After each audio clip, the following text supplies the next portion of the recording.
What is up, guys? Welcome back to another episode of Taipans Fancy Fear. With this round 17, we're going to be taking on the Southeast Melbourne Phoenix down at the State Basketball Centre. It's their little off venue, not the actual Melbourne Arena. It's their just little side venue. I think it's just a little local club venue, but it's going to be a little jam-packed game down there. Should be entertaining. It's going to be available to watch on ESPN or SBS Viceland, and it's going to be a 2 o'clock in the afternoon game on a Sunday, so that'll be available on free TV. Looking into the starting lineups, again, I've taken out Kouat Noi this game. I've taken him out. Every other game I thought he's going to come back. This game I'm just going to keep him out. If he does come back, he's coming off the bench anyway. Mirko Jeric has been playing some pretty good basketball as a starting role, but we're looking a bit small against these guys, even though that, Dane Pinot lacks in size, Ty Wesley lacks in size off the bench. They've got no real size off the bench, where we've got, a couple of guys that can get above the rim with Cam Oliver, Majuk Dang. And then Nate Jawai, of course, will come into effect down the road. But look, no real changes for Southeast Melbourne. They've got that new guy, Devondrick Walker, who's going to be coming off the bench. I don't think he'll be starting, but looking at this, it's going to be another similar matchup to the last couple of times we've played them. The must-see matchup here has obviously got to be the point guard matchup between John Roberson and Scott Machado. I believe both of them are very vital keys to their team. Both can score, both can set up their teammates, but Machado's just that little bit taller, so I think he'll end up winning this matchup.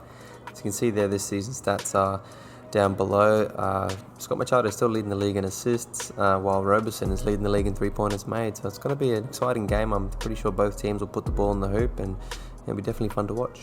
Look, my key points for this matchup has got to be rebound. Last game I said the same thing about rebounding. We still lost the rebound count even though we won the game, but Southeast Melbourne can crash the boards. I mean, Mitch Creek, Ty Wesley, Dane Pinot, all of them can sort of crash the boards. Even Ben Madgen can get in there sometimes. But they are weak at the 5. That's the reason why. I guess they all sort of tend to crash the boards.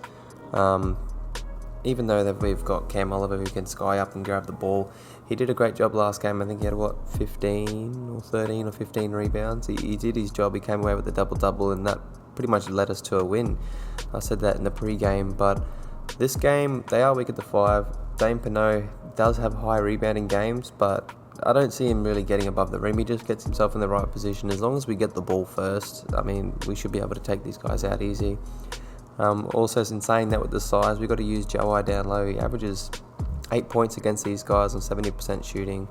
He's definitely got a big size mismatch, so we definitely got to use that with his weight, height, and his moves down low. So definitely got to be able to chime him into the offense, and also using our bench points. Jawai and Kenny had 20 combined last game. Kenny had those 3 threes, but I think this game we've got to step up a little bit more. As I said before, Southeast Melbourne have added Devondrick Walker, an import. Kyle Adams been playing all right. Who else have they got? Adam Gibson. He shoots the ball pretty well. So we've got and Kendall Stevens as well. He's a very underrated player, Kendall Stevens. So look, I think we've got to be able to match their intensity. We can't let it slip just like last game. So we'll get on to my predictions now. I've got the Taipans by 6 closing this one out. I've got Scott Machado to score 20 plus points, Cameron Oliver to come away with another double-double, and obviously for Nate Jawai to be a factor with the size down low being a big mismatch.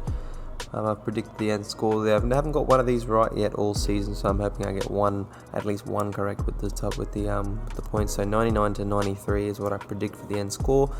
Make sure you're tuning in Sunday afternoon. I think that's Australia Day, so I'm pretty sure. I'm not really keeping up with the dates these days, so make sure you always check in, tune in, and keeping up with the Taipans because we're finals bound. So always remember, go with the mighty Taipans.